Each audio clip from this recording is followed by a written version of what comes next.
Digital Learning Center, where endless possibilities await.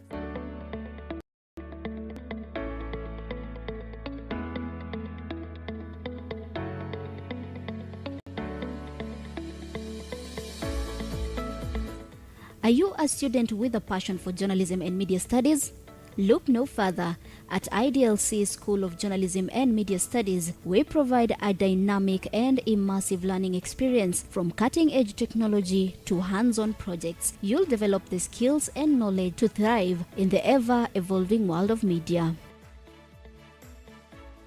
Dream of a career in the captivating world of tourism and hospitality management? Our School of Tourism and Hospitality Management at IDLC offers a getaway to exciting opportunities. With industry-driven curriculum and expert faculty, you'll gain the expertise and confidence needed to excel in this thriving field.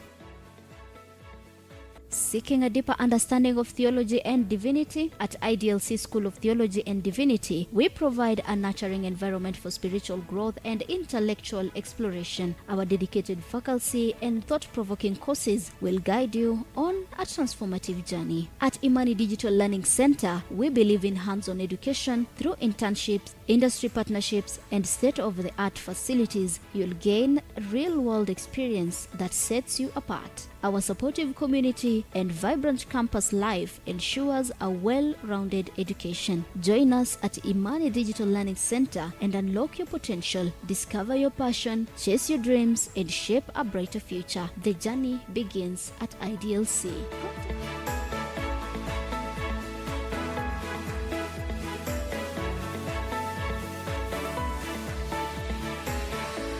Contact us today to embark on your educational adventure at Imani Digital Learning Center. Together, let's create a path to success. You can find us nestled in the heart of Kitale at our convenient location within Imani Radio, just across from St. Joseph's Boys High School. To get in touch with us, simply reach to us at 0741 978 177, 0741 978 177, or 0742 951 379.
Welcome to Imani Guest Houses, your perfect home away from home. Our spacious guest rooms are designed to provide you with ultimate comfort and relaxation, complete with hot showers and free Wi-Fi. Enjoy mouth-watering meals served in our charming dining area with friendly staff at your service. Rest assured that your vehicle is safe and secure with our ample on-site parking space. Unwind in the serene outdoor terrace while enjoying the scenic surrounding, and our friendly staff is always on hand to ensure your stay is nothing short of amazing. Located along Webuye Kitale Road opposite St. Joseph's Boys High School and 1 kilometer from the Kitale Airstrip, it is uniquely located at Imani Radio Ministry Campus near the airstrip and highway. Contact us on 0796 035561 or 0713 093354. Book your stay at Imani Guest Houses today and experience the ultimate comfort and relaxation in this beautiful region.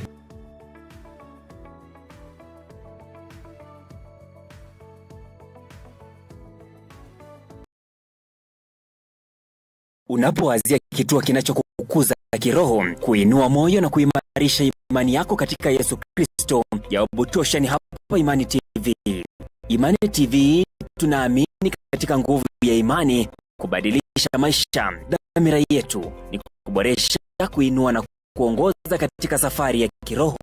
Kwa maudhui ya mafundisho ya Kristo, Imani TV ni nyumbani kwa vipindi vya kuuguza moyo wako, kutoka kwa tamthilia zenye kukuza moyo hadi mahubiri ya kukufikirisha.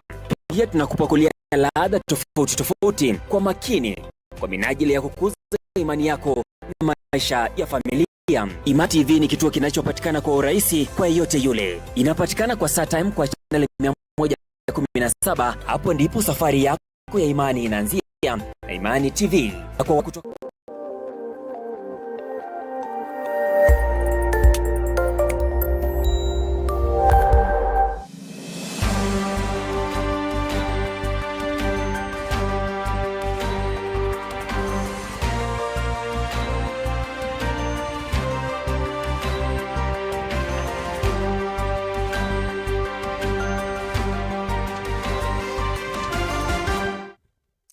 Good evening and welcome to News Hour here on Imani Television, the leading station on matters faith in Jesus Christ. I hope you had a lovely day. We have an array of topics to cover in our news bulletin tonight, including many more topics about our economy, as well as beggars in the country who are in the country illegally. So stay tuned to our broadcast tonight for a more insightful update. You can as well leave us your feedback through any of our social media handles at Imani Television on Facebook and on YouTube, or you can also SMS us any of your feedbacks through our SMS line. I'm also reminding you to visit our website, that is www.imanitv.org, in order to follow up on our news as well as other programs. So stay tuned.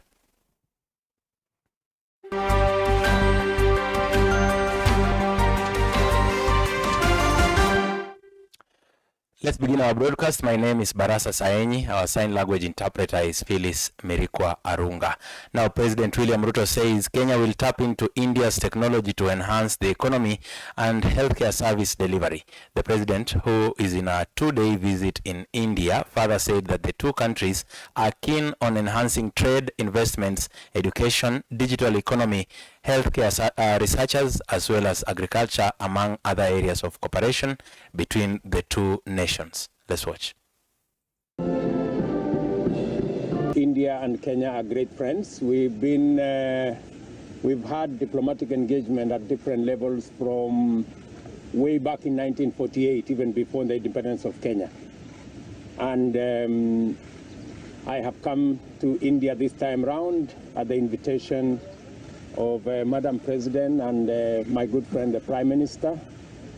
And my expectation is that we need to consolidate the relationship between Kenya and India. We are looking at how we can create partnership in the space of rural development, especially agriculture. We'll be looking at a space of how we can share in manufacture of vaccines, both for animal and human. We're looking at what we can do about genomics. We will be signing an agreement on also the digital space. We have a lot to learn from this great country, especially in the digital space. We have already, I did send from Kenya our Ministry of ICT to pick up lessons on digital ID, digitizing government services, leveraging on the enabler. Now, back into the country, the head of public service, Felix Koskei, has urged auditors in government departments to work towards eliminating errors in their tasks to prevent unnecessary queries from the Auditor General. He sees an audit of government accounts without errors as a strategy to combat corruption in the country. Koskei also emphasized the importance of public officials standing firm and rejecting any illegal instructions, encouraging them to report those responsible for such instructions for appropriate action to be taken. To carry out their work as is provided for by law and by the regulations. Any public official anywhere should put their foot down and ignore any illegal instructions and report the same. And we are ready to protect our officers who are doing the right thing. And so far, we've not had direct reports for people who have been threatened, but we shall take immediate action if we find that there is anybody in government who threatens their juniors because they are doing the right thing. We are not going to condone and we are not going to accept. And the Kenya Union of Post-Primary Education, that is KUPPET from Narok, have joined other teacher unions in petitioning the government to employ more junior secondary teachers on permanent basis. The officials led by Branch Secretary General, that is Charles Ngeno, and the Treasurer Sila Kuluo, decry that the government has failed to confirm the intern teachers. Ngeno commented on the decision by the government to extend the contract for another year, terming it as illegal. He also added that the morale of the intern teachers will be affected if they are not confirmed. The group also wants the JSS, that is junior secondary school classes, to be domiciled in primary schools. Let's listen. Sisi kama walimu tunataka kuhimiza serikali ya Kenya Kwanza iweze kuconfirm hawa JSS, kwa sababu morale yao iko chini sana, na tumesema kama hawa walimu hawatakuwa confirmed, tunahofia ile quality ya masomo yenye inaendelea kwa mashule. I don't know how these teachers are paying their rent. I don't know how they are eating without pay. Imagine someone going for 5 months without pay. Imagine the situation of that teacher.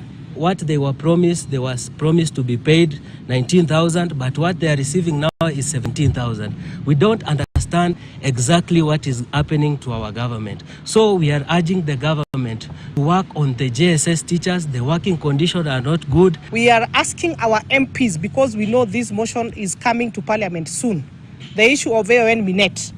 That is something that teachers want to run away as soon as possible. We are saying we don't want to be in AON Minet because we don't have facilities that cater for teachers well, especially in Narok. Narok here, we only have one small hospital where the services are down to, they cannot meet the standards of the health that the teachers require. Let's head to Mumias or Kakamega County. Mumias East Member of Parliament Peter Salasia has been released from the Kakamega County Police on a 20,000 shillings bail after he allegedly threatened a judicial officer.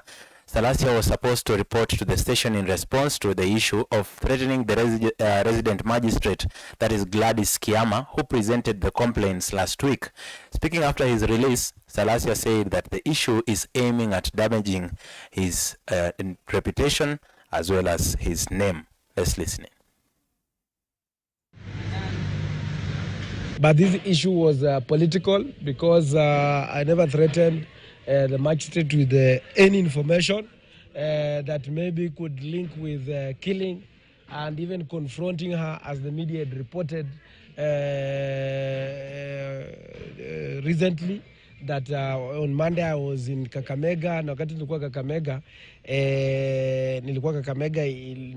nilikuwa hapo nika confront lawyer after ametoa judgment yake, but hiyo ilikuwa total lies, and I think somebody should carry the burden na ambie the public ukweli that hiyo ilikuwa ni uongo, because from the OB ambaye imekuwa reported there is no anywhere that I've been implicated that I confronted anyone.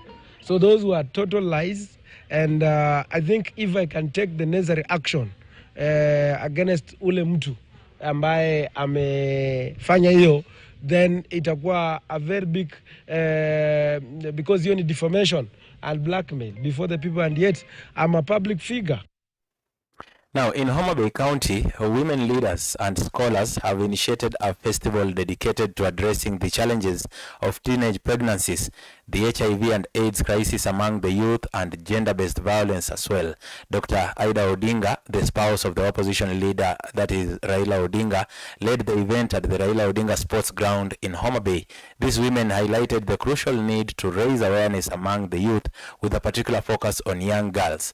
Millie Odhiambo, the Member of Parliament for Suba South, articulated that the objective of the initiative is to empower individuals to become advocates within their own villages. Let's listen in.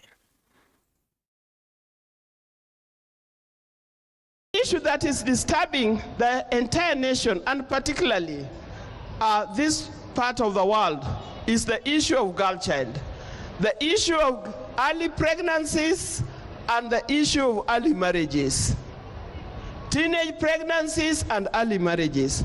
Now, girls, I want you to listen to me, and I want you to listen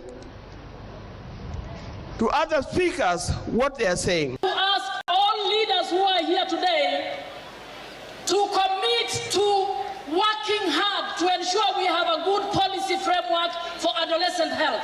Of the issue of gender-based violence, teenage pregnancy, and the issue of HIV infection. So that is actually the first step. But the second step is also to empower people to act as champions within their respective villages. Already, for instance, in Suba North, we have a lot of champions. We are working together with organizations like the Credo, where we have raised champions, some of whom were actually part of the team that came here. And as champions, we are enabling them and empowering them with tools so that they are able to report cases of violence immediately, but also basically train communities so that people move away from this culture of Tuolo or Donjeko. Tuolo Donjeko basically means that people think that when it's a relational issue, then we are caught between a rock and a hard place. And it's not the case. If somebody has violated a young girl, then they must be arrested, they must be charged, and they must be prosecuted. Now, from Homa Bay County, we head to Nairobi, where residents of Dandora Phase 5 have teamed up to start a community school in a bid to boost education among vulnerable children in the area. Started by former Area Chief Julia Kamwara, the school is set to open its doors to needy children beginning January 2024. According to the Area Chief Zipporah Kumbo, the school will be the key to addressing rampant crimes in the area. She encouraged residents of Dandora to embrace education despite a myriad of challenges, including lack of proper infrastructure in schools in the area. Let's listen in. Changamoto ya wazazi kukosa fedha za kupeleka watoto shuleni, sana sana wanapoenda secondary school. Serikali wa inasaidia sana kuwapeleka kwa shule, lakini wote hawezi toshea public schools. Kwa hivyo ninajua itatusaidia kutatua shida za watoto kutoenda shule. This is not a public school. Tungepewa pesa na serikali, lakini hii ni community school. Sisi wote tushikane tuweze kusaidia. Yeah, na hii shule community members nimeona wameipokea vizuri. Now on to some good news here. Youth Connect Africa aims to create 10 million jobs for Africa's youth by 2025. The head of public service, that is Felix Koskei, says the initiative, which was formally recognized by the African Union in 2019, allows the African youth to monetize their talents. Kenya will host the summit from the 8th to the 12th of this month, which will inculcate to Jamhuri Day celebrations. Let's listen in.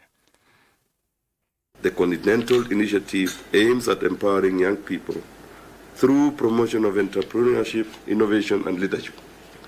Since its inception in 2017, the summit has become a flagship event for youth development in Africa, attracting young leaders, policymakers, entrepreneurs, and stakeholders from across the continent. This is the first administration to consolidate all youth-centric activities together under the same roof, which has made it very easy for us, by the way, to focus attention on matters youth. The government is presently focused on providing the enabling environment for the extraction of the potential of our young people in its entirety whether in the field of creativity, innovation, passion, or talent, and using it to propel our nation to more prosperity. We have already identified some incredible innovations, some of which you were picking up as letters yesterday. We'll be showcasing them, and we want to unleash them across the whole continent of Africa. Sign some incredible deals with some incredible partners.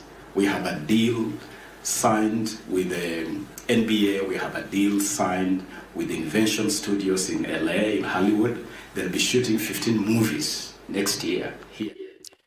Now, the Hustler Fund has disbursed over 41 billion shillings to more than 22 million Kenyans since its inception. According to the latest government data, the fund, which has received full support and criticism, has seen an increase in borrowing from 39 billion to 41 billion over the last weeks. The Secretary General of Small Scale Sector, Susan Auma, revealed that over 22 million Kenyans have embraced this loan. Auma emphasized that this portion of funds will significantly benefit small business groups, potentially impacting nearly 16 million employed Kenyans. The focus on empowering small-scale enterprises through this initiative is dignified to transform the economic prospects of many in this country. Let's listen.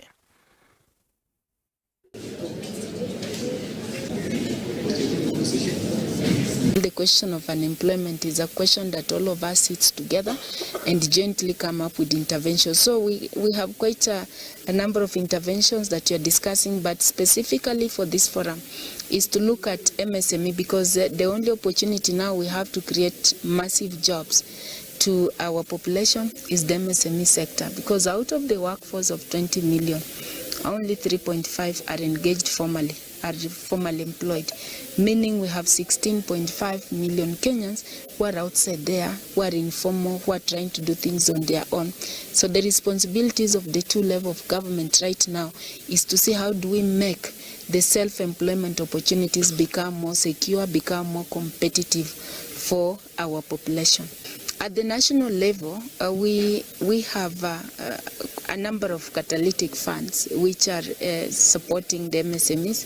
From the government side, the new kid on the block, of course, is the Hustler Fund that we all know about, which has so far covered 22 million Kenyans. And we have been able to disperse, as of today, close to 41 billion.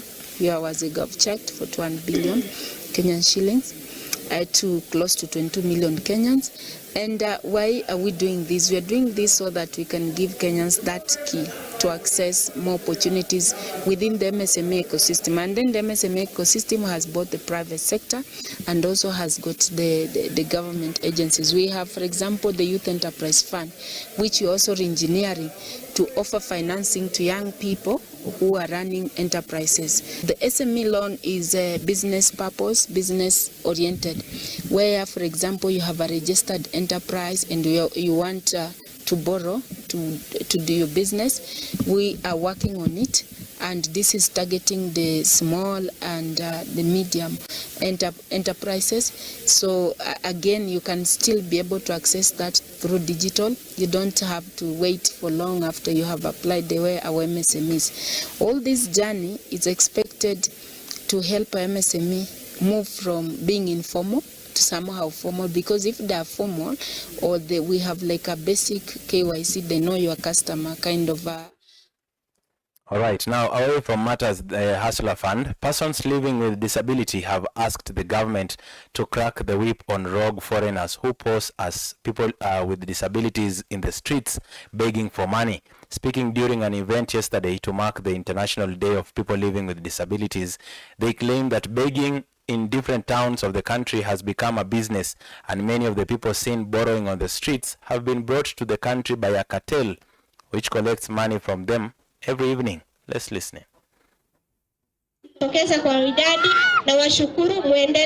Tukiona wale watu kwa barabara, most of them are not Merians. Wanaletwa from Tanzania. Na ukiongea na wao, they don't even speak our language. The other day nimeona mwingine ako na kidonda ya mguu na anasema wanalala Meru. Anakuja all the way from Maua. Siku moja utamkuta Maua, siku nyingine umkute Rare, siku nyingine umkute Meru. All market days. Which means hii ni biashara na kuna mtu anaifandi. Lazima security team iondoe hawa watu. Huwezi kuwa unazungusha mtoto ya miaka 2, miaka 3 kwa jua mchana mzima akiwa mlemavu, ati pesa inawekwa. Unajua aje hiyo pesa itaenda kumsaidia huyu mtoto? Kwani haizitoshangi? Ile biashara ambaye mtu anaweza fanya akiwa peke yake, mlemavu lazima anahitaji mtu ya kumsaidia.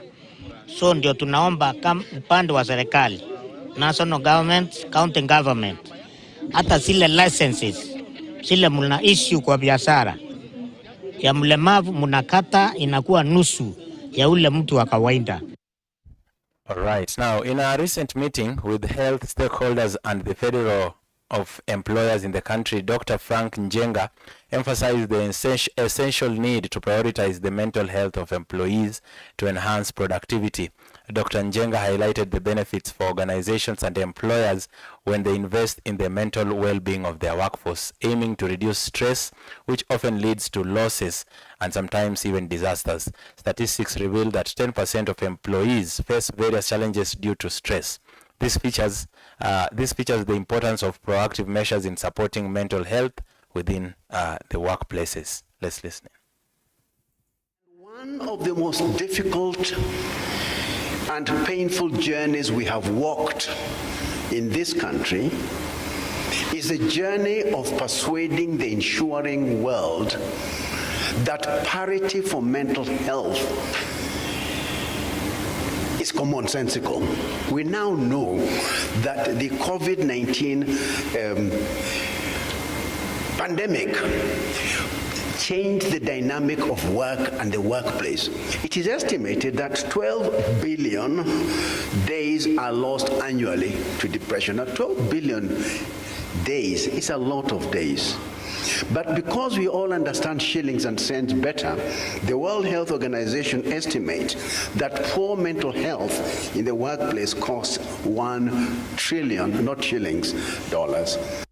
One of the most difficult and painful journeys we have walked in this country is a journey.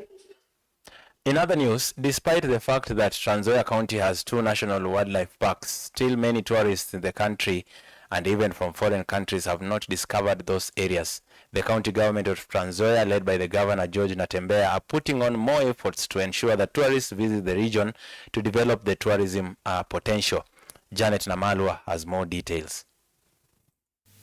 Despite Trans Nzoia County having 2 national parks, many local tourists and even from foreign countries have not discovered these areas. So glad to be in this beautiful place with all of these beautiful people.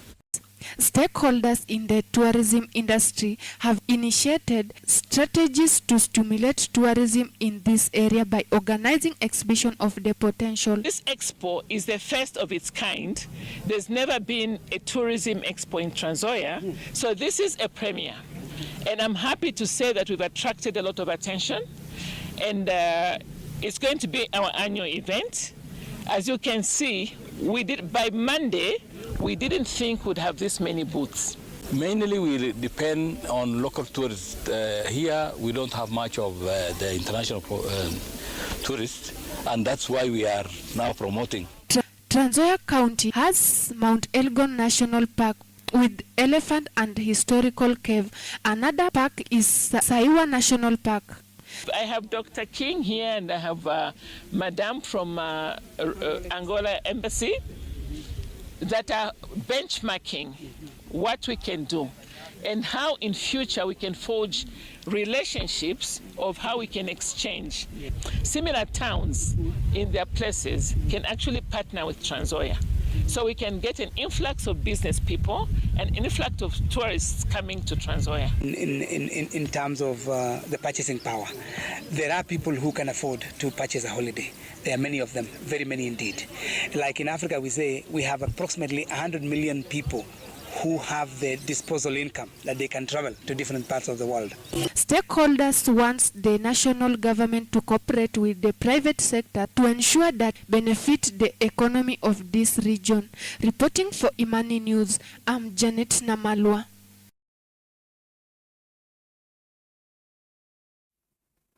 Thank you so much, Janet, for that news item. And that item concludes our news bulletin tonight from our news desk. I urge you to stay tuned to Imani Television for more continued experience of spiritual awakening programs and soul uplifting music. I also encourage you to visit our website at www.imaniradio, Imani Radio as well as imanitelevision.org.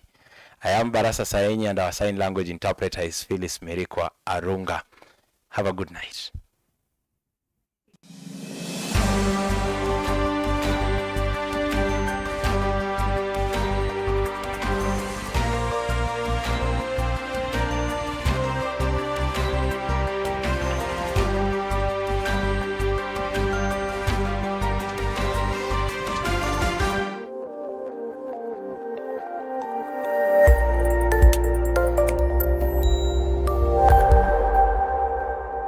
Unapoanzia kituo kinachokukuza kiroho, kuinua moyo na kuimarisha imani yako katika Yesu Kristo, jawabu tosha ni hapa Imani TV. Imani TV tunaamini katika nguvu ya imani kubadilisha maisha. Dhamira yetu ni kuboresha, kuinua na kuongoza katika safari ya kiroho kwa maudhui ya mafundisho ya Kikristo.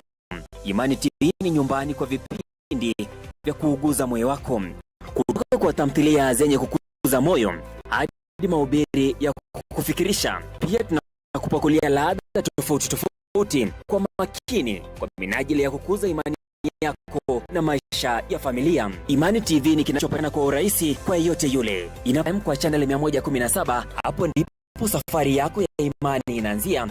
Imani TV. Na kwa wale kutoka elekeza aerial yako, ni kituo bora nyumbani pa jamii ya waamini, watafutaji na wanaoota ndoto, pamoja na kuimarisha imani katika Yesu Kristo. Imani TV utaimarishwa imani na kufanya uenzi maisha. Tumia fursa kujifunza na kufarijika. Ili kupata habari zaidi, piga simu 0746400588. Twende pamoja katika kukua kwa Imani TV. Tunajenga imani ndani yake Yesu Kristo. Welcome to Imani Digital Learning Center, where endless possibilities await.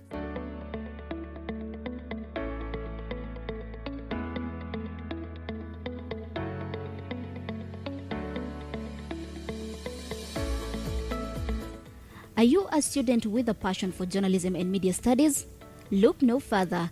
At IDLC School of Journalism and Media Studies, we provide a dynamic and immersive learning experience. From cutting-edge technology to hands-on projects, you'll develop the skills and knowledge to thrive in the ever-evolving world of media.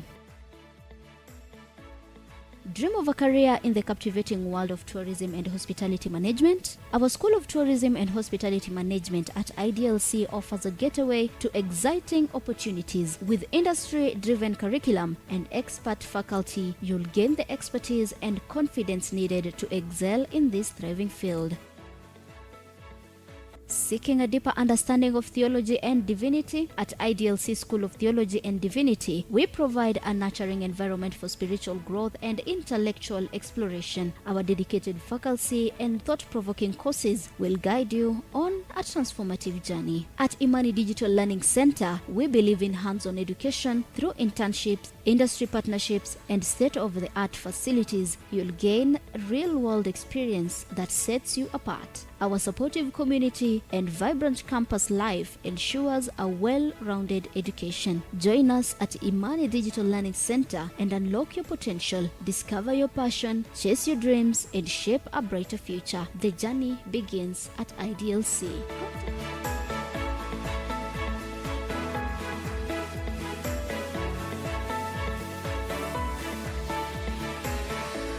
Contact us today to embark on your educational adventure at Imani Digital Learning Center. Together, let's create a path to success. You can find us nestled in the heart of Kitale at our convenient location within Imani Radio, just across from St. Joseph's Boys High School. To get in touch with us, simply reach to us at 0741 978 177, 0741 978 177, or 0742 951 379.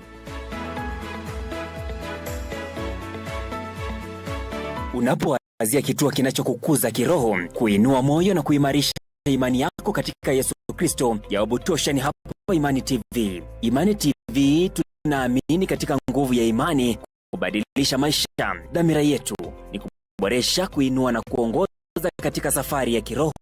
Kwa maudhui ya mafundisho ya Kikristo, Imani TV ni nyumbani kwa vipindi vya kuuguza moyo wako, kutoka kwa tamthilia zenye kukuza moyo hadi mahubiri ya kukufikirisha. Pia tunakupakulia ladha tofauti tofauti kwa makini kwa minajili ya kukuza imani yako na maisha ya familia. Imani TV ni kituo kinachopatikana kwa urahisi kwa yeyote yule. Na kwa StarTime kwa channel 117, hapo ndipo safari yako ya imani inaanzia na Imani TV.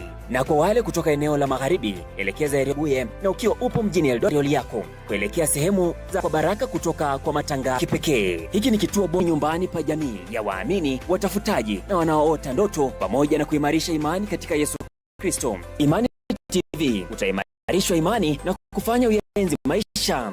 Tumia fursa kujifunza na kufarijika.